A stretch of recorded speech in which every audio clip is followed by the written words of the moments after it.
The World Bank report, Stitches to Riches, Apparel, Employment, Trade, Economic Development in South Asia. We have on the dais Dr. Rajat Kathuria, Director and Chief Executive, ICRIER, Shri Amitabh Kant, CEO, Niti Aayog, Shri Vijay Mathur, Additional Secretary General, Apparel Export Promotion Council, Mr. Ono Rood, India Country Director, South Asia World Bank, Dr. Gladys Lopez, Lead Economist at the Office of the Chief Economist for South Asia World Bank, and Dr. Martin Rama, Chief Economist for South Asia at the World Bank. And now I would call Dr. Rajat Kathuria to give the welcome address.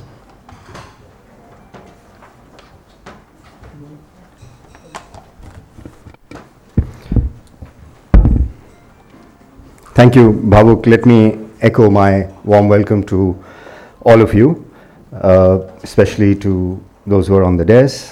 Shri Amitabh Kant, CEO, Niti Aayog, Shri Vijay Mathur, Additional Secretary General, Apparel Export Promotion Council, Mr. Ono Rule, Country Director, India, South Asia with the World Bank, speakers, authors, distinguished ladies and gentlemen, Gladys, Martin, thank you so much for coming. A very warm welcome to the launch of the report, Stitches to Riches, Apparel, Employment, Trade and Economic Development in South Asia. It's edited by Gladys and Raymond Robertson, and ICRIER is delighted to partner with the World Bank in this release. I won't take too much time. Shri Amitabh Kant and Ono both have to leave shortly, so I'll just quickly introduce the work that ICRIER is doing in this area and what we've been doing and what we hope to do in the near future. But as a background, you all know that a crucial question, existential question for research and policy from India's perspective and also South Asia's perspective is employment. And we know, we've heard these numbers before, an estimated 1 million youth are likely to enter the job market every month until 2030. And the question we often ask ourselves in India and ourselves in ICRIER is, where are these jobs likely to come from? Are they going to come from manufacturing? Are they going to come from services? The Indian experience is still work in progress and raises the question whether structural transformation can occur without manufacturing being the engine of growth. And we know the experience of other countries that, the proxy for textiles and apparel and clothing is jeans. And, East Asian countries relied on jeans production to drive economic growth, at least early on. And then they diversified into more sophisticated products. It is challenging for a country to escape from underdevelopment using relatively skill-intensive activities as the launching pad. And that's the question we ask ourselves in India. And if one believes the argument that one's comparative advantage has to be consistent with the product that one is making, then should India rely on its natural advantage, comparative advantage, which lies in the jeans sector because of abundant unskilled and low-skilled labor. Rapid growth is seldom based on, the second point, on the domestic market alone, because the export market provides technology transfer, skills, and of course it also provides a source of unconstrained demand for the expanding sector. To ensure that the expansion occurs and the benefits of fast-growing sectors are widely shared across the labor force, there should be a match, as I said, between the skill requirements of the expanding sector and the skill endowment of the country. For example, in a labor-abundant country, the expanding sector should be relatively low-skilled so that it can permit individuals to be absorbed in that sector. In this background, so the background of what should we produce, manufacturing, services, what kind of manufacturing, should it be high-skilled manufacturing as it has been in India, or should it absorb the low-skilled labor? In this background, I think today's report is extremely relevant because it looks at the textile sector, the apparel production sector, which is a key industry in South Asia and has huge potential to create employment. Exporters in the apparel sector can participate in global value chains, which enable knowledge spillovers that I've just spoken about, and skill acquisition for workers. And the industry, the apparel industry in South Asia, I'm sure there'll be a lot of detail on this in the presentations that follow, but is facing challenges, especially in the form of the mega regionals, such as the Trans-Pacific Partnership, the TPP, which has been much discussed in the media in India. For the last 2 years, let me tell you a little bit about what ICRIER is doing in this area. We have been intensively engaged in a project along with the World Bank on jobs, regulations, and manufacturing, and several other institutions across the world. The work includes challenges of productive job creation in India's manufacturing sector, the role of labor market regulations in particular, the Industrial Disputes Act and the Contract Labor Act, and the impact of trade on job creation and the importance of human capital formation to realize the potential of India's workforce. As you know, probably those of you who come to our seminars and look at our research on our website, you know that since 1981, trade has been a core area for research in ICRIER, and we recently have broadened it to include its impact on jobs. From traditional trade theory, we know that losers and winners are created as a result of international trade. And while social security in India evolves and its architecture becomes more robust, it is vital to look at the magnitude and nature of adjustment costs faced by workers due to trade shocks. And that's something that Mr. Amitabh Kant has been involved in, Skill India, Make in India, reskilling workers, Startup India.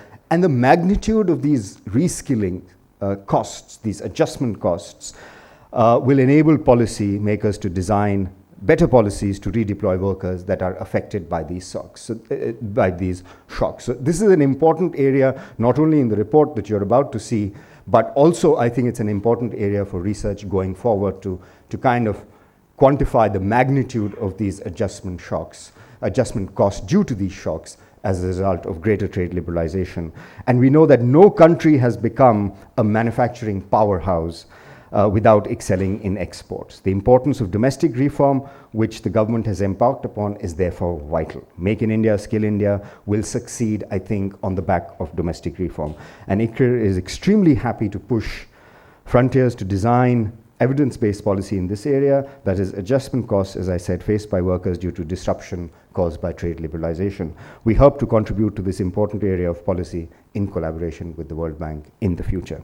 Without taking too much more of your time, I once again thank the World Bank for partnering ICRIER, and now I request Shri Amitabh Kant, the CEO of Niti Aayog and Chief Guest, to reflect on the topic given his vast experience. Once again, welcome all of you, and thank you very much for your attention.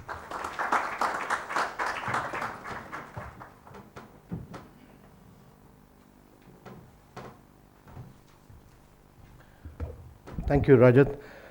Delighted to be here on the occasion of the release of the World Bank report, Stitches to Riches, Apparel, Employment, Trade and Economic Development in South Asia. India has been growing rapidly. It's growing at about 7.4% per annum. But I think the challenge is really to grow with job creation. And if jobs have to be created in India, we need to look at labor-intensive sectors like textile, food processing, leather, gems and jewelry.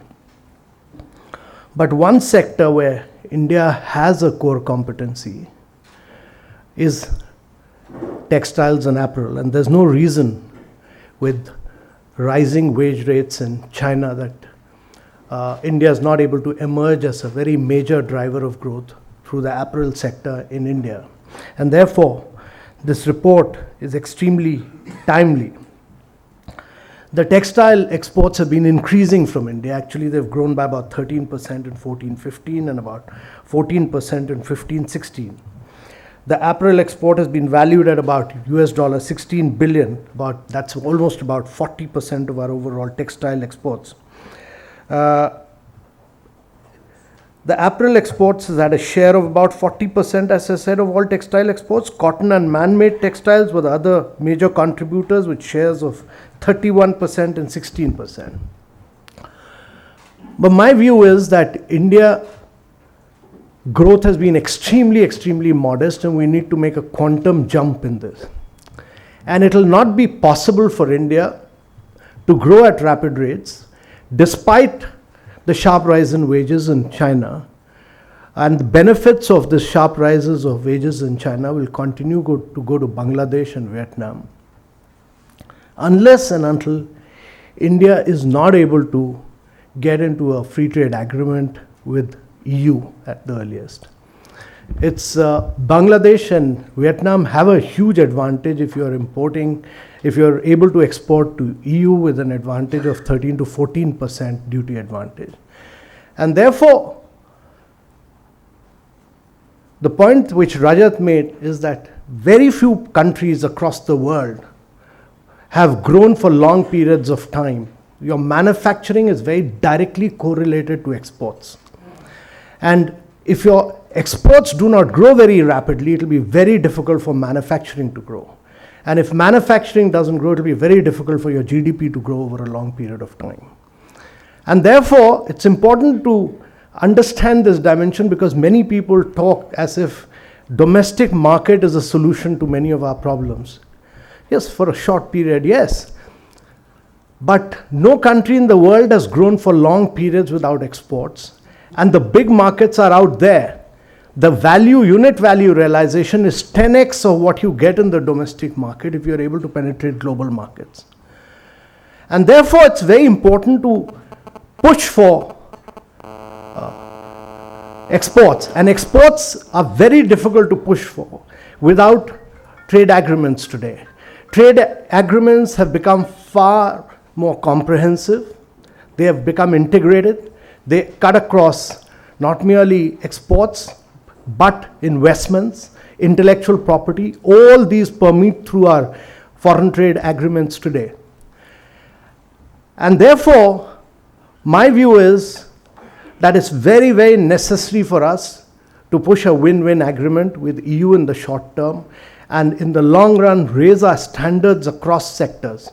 It's important that we push for standardization within India to be able to understand the way global economy is going to grow and expand. It will be very difficult for India to expand its production over a long period of time till it is not able to penetrate global markets, which it will find it very difficult to do without trade agreements. RCEP, EU, beyond that, looking at agreements with America is critical to India's growth. And therefore, a far more aggressive policy on trade is necessary. A far more vigorous, far more aggressive policy is necessary on that. And this would require us to carry out a whole wide range of reforms within our domestic agenda, including raising our standards across sectors. We've actually attempted to do a lot in several sectors in terms of establishing textile parks, in terms of doing technology upgradation schemes, including schemes for integrated textile parks. These are major infrastructure schemes. But apparel is about size and scale. And it's about humongous size and scale. It's the only sector where it's possible to put up large plants within a very short period of 5 to 6 months, create vast series of jobs and penetrate markets. And I think it's important for us to ponder as to why Indian investments, Indian businessmen are today going to Ethiopia, today going to Bangladesh to set up large textile apparel units in these countries and penetrating European and American markets from these destinations. And to my mind, I've tried to analyze this, and there are just 2 or 3 factors. One is our ability to do large-scale size and scale. Secondly is our inability to bring in much greater level of ease of doing business at our ports.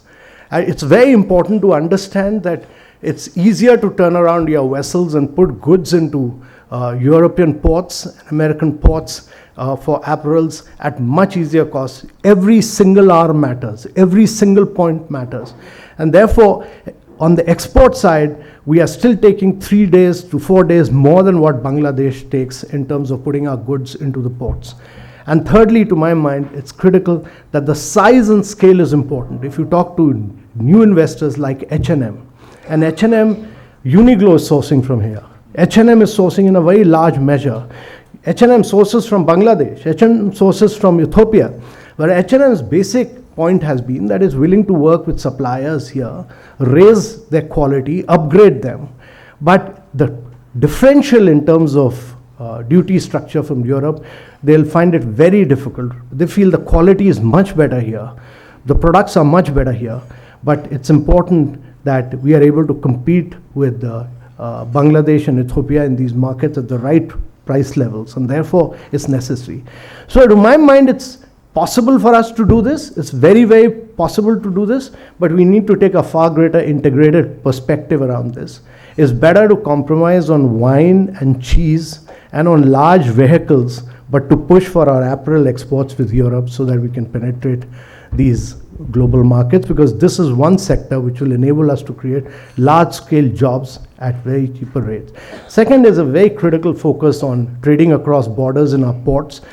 You can take time on imports, I understand, but why should we take 3 days on exports of goods? Exports must be allowed to move out in 3 hours, not 3 days. There's no rationale at all, and therefore whatever is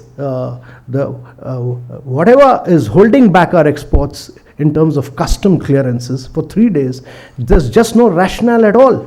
And I think we need to cut out this entire paperwork. We've been able to bring it down from 9 documents to 3, but I think we need to bring it down to just 1 document in just 3 hours, allow exports to move freely.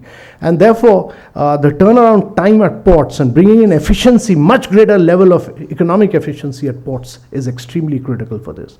And third, of course, is our ability to think big, think large, very large, on large scale, and be able to create large apparel exports, as has been done by a Sri Lankan investor in Vizag in one of the large manufacturing units. He's done this completely integrated 360-degree perspective of everything being manufactured at one place, and then make this breakthrough. So these are just few points that we've been doing a lot on textiles, but it'll be very difficult to push for investments, push for manufacturing, and create jobs. It's imperative that as we grow, we create jobs, because manufacturing will get more and more automated. Smart manufacturing, intelligent manufacturing is around us. It is inevitable, it will happen. But it will happen in areas like Gujarat, Maharashtra, in sectors like automobile. But at the same time, India is a very large country. It's much bigger than 24 countries of Europe, and therefore we need to push for labor-intensive sectors. Textile, apparel is one of the key sectors. And this requires us to have a look at our trade agreements in a much more vigorous, much more integrated, and a far more aggressive manner. And I'm really glad that this report has come at the right time. I compliment World Bank, I compliment ICRIER for this, and this will greatly enable us to think of fresh and liberalize even further. We've liberalized extensively on the foreign direct investment regime. We've liberalized just about everything. I think India today is one of the most liberal countries as far as investments are concerned, and we've seen the results of this. 48% growth in FDI inflows into the country. And similarly, I think we need to push this aggressive approach in terms of trade measures as well. And India will be the winner. There's no country which has not liberalized, every country which has liberalized on the long run in trade has always come out a winner. And there's no way India will not win. So we need not suffer from this complex that as we liberalize, it will impact our domestic industries. No, not at all. It will help us to bring in large-scale technology. It will enable us to bring in large-scale investment. It will enable us to upgrade our industries. We've protected some of our industries for far too long. Open them to global competition, and you will see Indian industry come out as a winner. So thank you very much, World Bank. Thank you very much, ICRIER, for the study, and I look forward to reading it. Thank you very much. Thank you, sir, for your views on apparel industry in India. Now I would like to call Shri Vijay Mathur, Additional Secretary General, Apparel Export Promotion Council.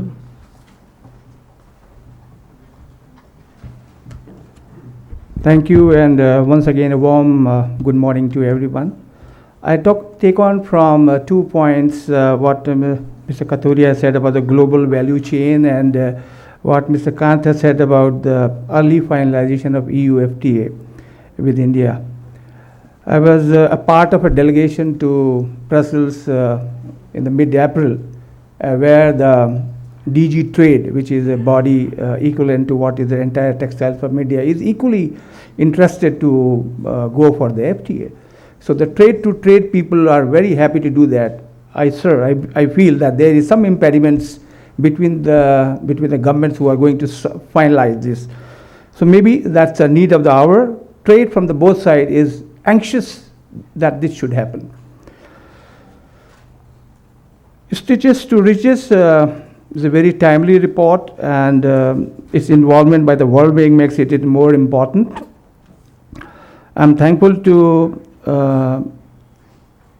Mohan Das for sharing the brief of the report and country fact sheets. And I'm sure that the panelists will have a lot of questions, particularly in the primary data model used in the empirical study. My colleague is here as in a panel, and I'm sure she's going to ask these questions. The title signage of the Stitches to Riches shows a lot of loose ends. If you can find, there's a lot of loose ends on that. That's on the signage, not on the report. So I'm sure that the World Bank will continue to progressively take up these further. Let me share with you, I am with this industry for the last 26 years. When I joined this industry, the total exports were nearly 1,836 crores. And last financial year, we have recorded 1,11,000 crores. So we have a long way. I moved with these people. Let me share with you that the largest of the garment industry, at that time, they never prepared a project report. They never saw how the raw material will come, where they will sell, who will help. It was their sheer risk-taking that they developed within themselves and created this industry, which is giving so much of importance that we are sitting here debating, discussing. Everyone is so concerned about that. So this industry takes risks, and that's I wanted to tell.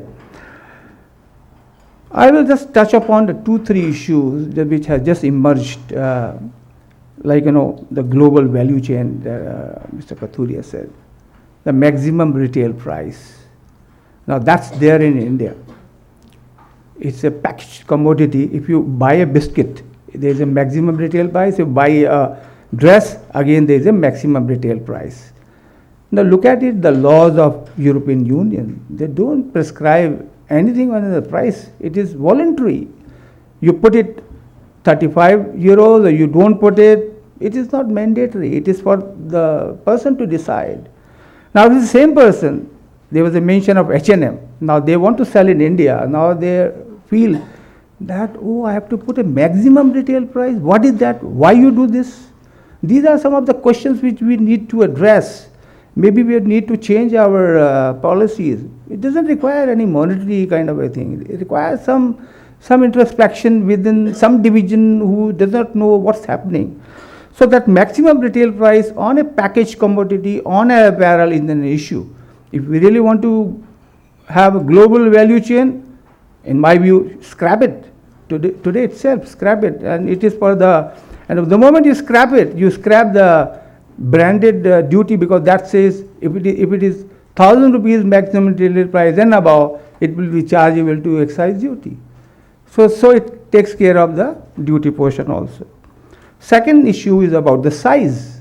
When we are talking about the size of a garment, normally when you buy a shirt, it is small, medium, large, extra large, extra large in Europe. But in India, it is mandatory to put centimeters. Why? I mean, you allow it, the people who are buying their fits, change your law as per the global requirement. I mean, it's fine that you put centimeters, but don't make it mandatory. These are some of the issues that do not require much of a financial kind of a thing. Third, very important, now global brands are eyeing Indian market.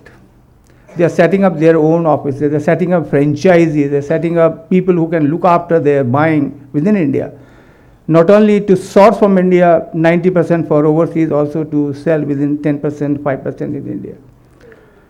And they are remitting money in foreign exchange as a service charge to someone whom they are employing in India. Now there is a service tax on that. Even though services are rendered in EU or for US, there is a service charge. So why there should be a service charge if somebody is allowing us to make in India, to have more production in India? I mean, these are the issues which perhaps could be debated. For the last 5 years, I am struggling that what R&D is there in garment making. I have been advocating that I prepare a new sample, a new fabric, a new silhouette, a new cut, a new pattern. That's my R&D. Now, R&D in the terms of government eyes is something I am doing with a test tube, I am doing some chemical, or I have to go to an institute to satisfy that this is a research. Research in my garment division is just prepare something which you like it. I mean, it could be anything. It could be a color. So that should be considered in an R&D. That should be incentivized. The laws are there, only need to be included in that. It's as simple. It has taken 5 years for me, but I'm still struggling. I'm take on next budget also. Bias perception, I was discussing that bias perception is very important. Talking of early 90s, the buyer used to come and I used to receive him at the airport. His bag used to be at least 10 kilograms of water he used to bring to India.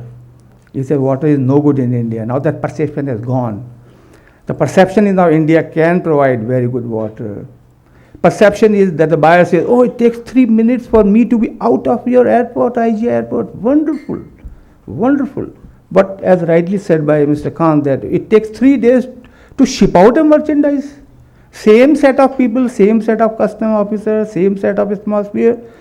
Perception is you take so much time in sending the merchandise. So can't we change this perception and do 24/7 really on 36 ports which government has notified and there is, let us show it. Perception matters in the study that has been come out very well. If you read out the risk factors which are there in the annual reports of major brands, I have studied nearly 10 of them which are from US and European Union. They say compliance is an issue which may bring down their profitability. Availability of a raw material is another issue which may bring their profitability to a lower scale. That means fabrics, availability of fabrics and compliance issues, adhering to the laws of the land. I'll give only one example. We have a section, I think it is 59 or 64 of the Factories Act. It says overtime will be 50 hours a quarter. Quarter means 3 months, 50 hours a quarter. That means 38 minutes per day. Now, no factory person is going to employ a person just for additional 38 minutes every day for overtime. Some orders to be executed needs some time. So we have been advocating that kindly make it 50 hours a month. Some state governments have already adopted, send it to center. There is a need for these things to be fastened up so that people come to India for those orders which China is refusing and we take it as early as possible, do it in 90 days time or 45 days time. It doesn't require any money, so these are some of the points. 2 more things I'll just like to highlight is that now state governments are coming up very well and they're coming out with the model export policies. We are doling out benefits like sharing the ESI, Provident Fund, employment generation subsidy. These are kind of things they are coming. Perhaps there is a need for the center to tell them that, look, kindly make laws on that. Make laws, don't make the laws when you have state elections next year. Do it now, give them 5 years time. All those states which are offering now, they have something to do next year, so they want to dole out. Nobody is going to invest just to see that it may not be there for after 2 years. So these are some of the things. Lastly, I would say that, our father of nation had, the story goes that there were 3 monkeys, and hear no evil, see no evil, say no evil. Now there is a 4th monkey to me, which has a laptop and is connected with the internet. And that monkey is posting evil information. Posting evil information on India, evil information on what we are not doing good. And as I told you that there is a perception of the buyer, they normally catch these. So let us not do this. And that's the World Bank is that to find out that there are certain information going from India to foreigners, to buyers, which are evil in nature. Please see that they have something substance into that. So the buyer's perception about India always remains good. Yes, of course, we are supposed to correct ourselves. So with these words, I thank Dr. Kathuria for inviting me, World Bank being behind this study.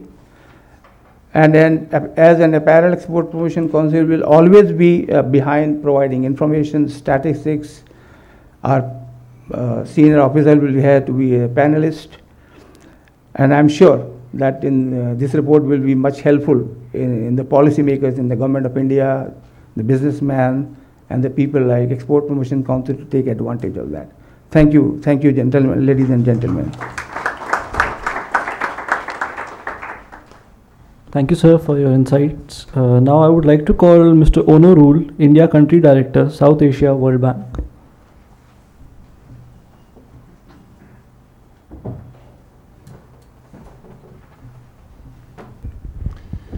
Good morning, Mr. Amitabh Kant, Rajat, Mr. Vijay Mathur, and of course Gladys and Martin, and everybody here. It's equally a great pleasure for me. Obviously, I can't say the report is timely because we're the ones issuing it. And there's actually never a bad time to issue a report figuring out how to create more jobs in India. The one imperative has already been cited. India needs 1 million jobs a month for its young people. The other imperative, which is easily as important, is India needs to reverse the decline in female labor force participation, which is one of the unfortunate statistics of recent times and very, very important to reverse for India's future and the ability to lift all of its people out of poverty. So this report looks at a specific opportunity. Despite the slight downturn in China, it is inevitable that China's production costs will increase, and that with that, low cost and labor intensive manufacturing will move out of China. So the question is, where will it move? Will it move to Vietnam? Will it move to Bangladesh? Will it move to Sri Lanka? Will it move to India or other places?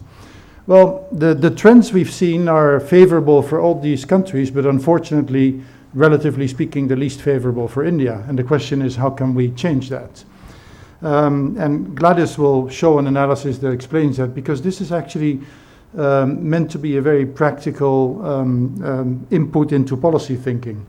The question is, in a cutthroat industry that apparel most definitely is, what can you do as India to become more competitive so as to capture more of the gains? There's no ideology behind it. There's no evil information. They're simply trying to figure out what can India do to get the maximum out of this and perform better than it has performed in recent times, although India's performance is not bad. But when you need 1 million jobs a month, or when your female labor force participation is falling, you need to be absolutely world class when such a big opportunity is there, because not many industries create such good employment opportunities, especially for women as apparel, especially with the changes of manufacturing in the world. So the report touches on a number of issues. I'm not going to take away Gladys's presentation. She will make it.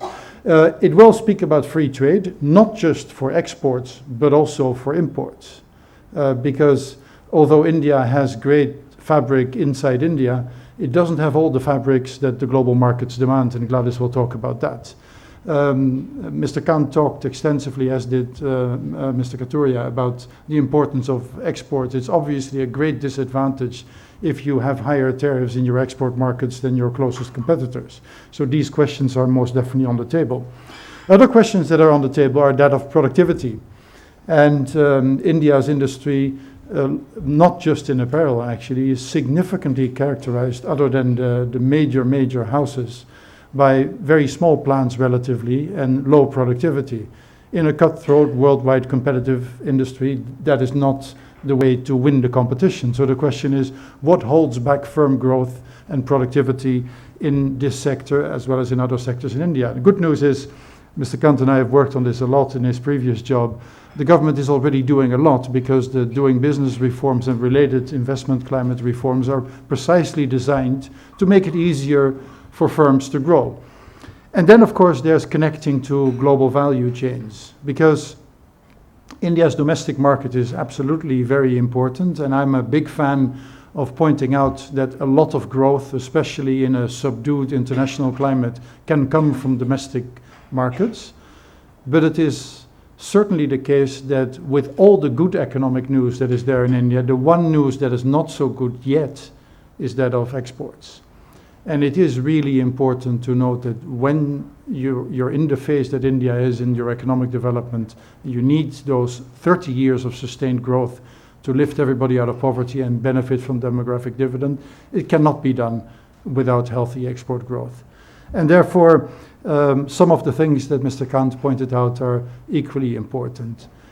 What is really refreshing, actually is not quite fun when you work for the World Bank. In the old days, we could say, you need free trade, and then somebody from the government would say, no, you don't need free trade. Now we have a scenario where Mr. Kant says we need free trade before I even get to speak, so in that sense it has become a little boring. But what that signifies that I think there's a new type of thinking in India, which is pragmatically see how India can benefit from the circumstances that prevail in global markets. And that's precisely what this report is about. I hope you will enjoy the presentation. I do apologize for not attending the presentation myself. Unfortunately, I've been called somewhere else, but it's not out of lack of interest. I saw the entire presentation yesterday as well. Thank you very much. Thank you, sir, for giving us a background of the report. Now we have a short video about the report.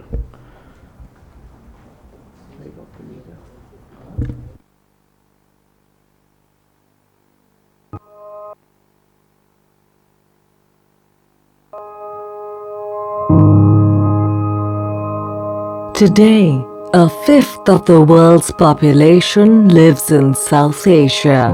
This population of 1.72 billion is continually expanding and growing younger. By 2030, there will be around 435 million young people in the region. It is difficult for individuals to get the skills needed for today's job market. The average person in South Asia has 5.3 years of education. Many countries invest little in technical and vocational training. Women face even more challenges when trying to enter the labor market. The female labor force participation rate is 30%, one of the lowest in the world. People are moving to cities in large numbers to find higher paying economic opportunities. Between 2000 and 2011 alone, the urban population grew by 130 million, more than the entire population of Japan. While many countries develop by moving away from agricultural labor and embracing manufacturing, this sector has not reached its potential in South Asia. In light of these challenges, how can South Asian countries grow their economies and reduce poverty for their citizens? How will these countries ensure jobs for the nearly 1 million individuals that will enter the workforce every month for the next 3 decades?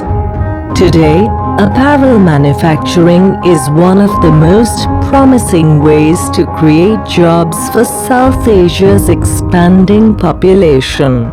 The industry already constitutes close to 40% of manufacturing employment in the region. Given that apparel production continues to be labor-intensive, the potential to create more and better jobs is immense. This sector is also a realistic entry point for women and offers higher wages than agriculture. Right now, South Asia is presented with a huge window of opportunity. China, the largest apparel manufacturer for the last 10 years, has begun to scale back as wages increase. Yet, there is already strong competition from Southeast Asia, with Cambodia, Indonesia, and Vietnam already making gains. Other challenges exist. South Asia's apparel manufacturing sector is limited by policy bottlenecks and inefficient production. This report considers the prospects of the 4 most populous countries in South Asia: Bangladesh, India, Pakistan, and Sri Lanka. In this new environment of increased competition and scrutiny, In making the leap from stitches to riches, South Asia can achieve the true potential of its 1.72 billion citizens.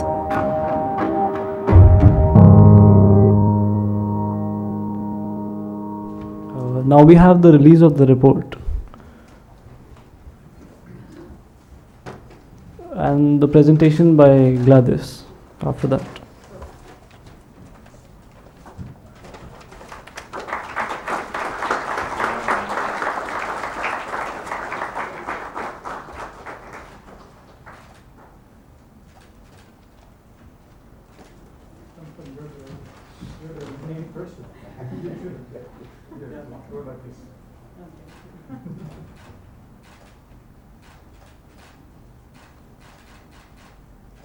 Thank you.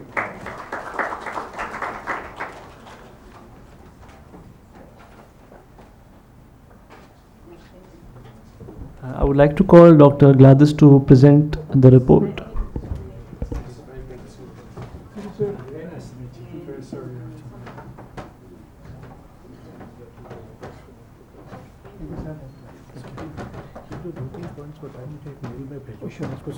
Okay.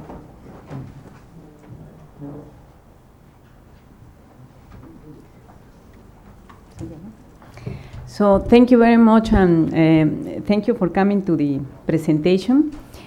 As you saw, the video provides the motivation of the study. So apparel production is organized in global value chains. As discussed, is driven by global buyers, and it is interesting also to distinguish that there are 3 stages in the production or in the process of global value chains. One, which is the basic, which is production, which comprises the inputs or textiles, sewing, the basic knitting, and then the next stage going into logistics and outsourcing, and finally into design and branding. Most of the South Asian countries, including India, are in the first category on production. This first stage of production is labor intensive, and in the case of South Asia, apparel and textiles comprise or employ about 40% of the workforce in manufacturing. Also, another characteristic of apparel is that it pays higher wages compared to agriculture. And you know, the study has information for several years. Another important characteristic of this sector is that it attracts female workers more than other industries. This is also across the region, but also in other countries. Right now, South Asia is at a crossroad in an important situation because on one hand, there are important opportunities as China is diversifying or moving away into higher value-added products. Also, from the global buyer surveys that we conducted for this study, global buyers indicated that they are trying to diversify from China. And on the other hand, there exist challenges because this is an industry with a lot of competition, pressure, important changes, and a lot of scrutiny in the terms of, for instance, social compliance and verification by global buyers. So within this context, the study focuses on the following 3 questions. First is to understand how competitive are South Asian apparel producers in the global apparel market. This in the study we call it benchmarking, and this is done through a global buyer survey. Then the second question is how much of the production shifting out of China can be captured in South Asia. This is done carrying out trade data, and then we analyze what will be the effect of these increased exports on employment using labor force surveys and combining with the trade data. So I think it's important to mention the framework that the report uses. The framework centers on the firm. The firm is at the center of our analysis because the firm produces output, and this output is demanded in global apparel markets. But these output decisions also shape at the end what countries produce. And of course, it also affects the decisions of firms on what inputs to employ. This is an industry which is labor intensive, so it's more labor. And then, of course, there are policies, despite by A, that affect the productivity of firms. So the first two questions of our report, how competitive or the benchmarking analysis and how much production can be captured by South Asia, are the focus of our first two chapters in the report. And then the issues related to labor demand, female labor force participation are tackled in chapter 4. And then the issues in terms of the policies affecting the production of apparel and the working of apparel is in chapter 5.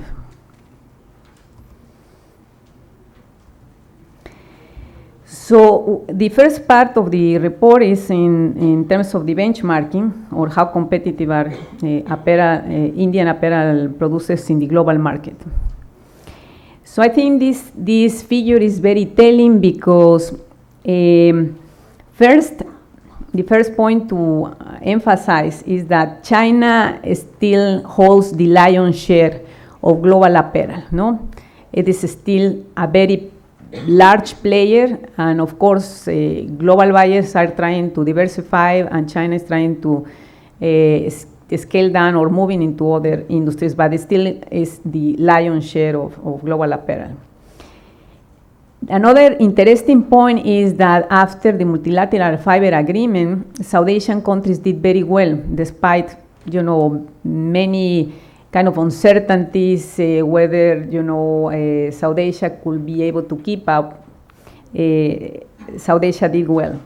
But another important point to emphasize is that competitors in East Asia are growing at a faster rate. This is what we call in the study CF, which are the countries benchmark in the analysis, which mainly comprise countries in East Asia, but there are others in Ethiopia is becoming a very big player, for instance. But then you see also the performance of other countries, Vietnam, Bangladesh. And then you see that India in the category of segments of categories of countries has been a stable producer of apparel, a stable declining in that range. So in order to understand the performance of these countries in global apparel markets, we wanted to understand what is that global buyers are demanding. Global buyers are demanding a composition or a mix of different type of products. Particularly, if you see the trends in markets is more towards man-made fiber. And in general, South Asian countries, with some exceptions, the case of India, are largely skewed towards cotton.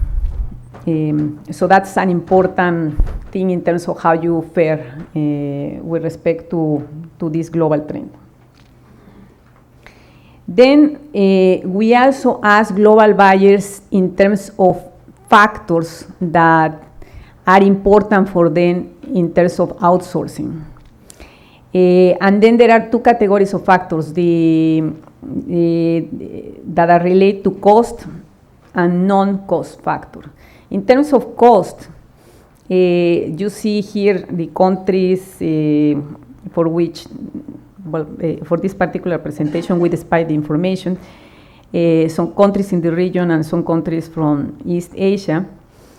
And the cost competitiveness means that it is the relation between unit prices in relation to the share and diversity of the production or exports. And although India may have low unit prices, buyers perceive India's cost to be high. So that's an interesting point that we wanted to flag, because if you look at the unit costs, in fact, in the case of India, are not high, but buyers perceive it as high. Then there are other important elements in terms of factors related to the decisions of global buyers, which are non-cost factors. One has to be with quality, then lead time and reliability. This is very important, or is becoming very important, because all these trends in fast fashion. So global buyers are looking for countries, for firms that can do quick turnaround of the products. So this category, lead times and reliability, is related to the quick turnaround of the product. And of course, social compliance and sustainability. So in the survey, these issues came as something for India to watch out, no? That are important to bear in mind. So next, with this information, we also move into try to understand how responsive will be the exports of the countries in terms of changes in the prices, in the unit prices in China. So what we have done here, we estimated elasticity of substitutions, on which the dependent variable is the share of imports from either the UE or United States. In this case, is the EU. And so what we have here is that a 1% increase in Chinese apparel prices could increase the European Union demand for Indian apparel exports by 1.90%. I think it's important to flag 2 or 3 things here from this graph. Is when you compare this estimate in regards to the average of our benchmark countries, the elasticity is low compared to them.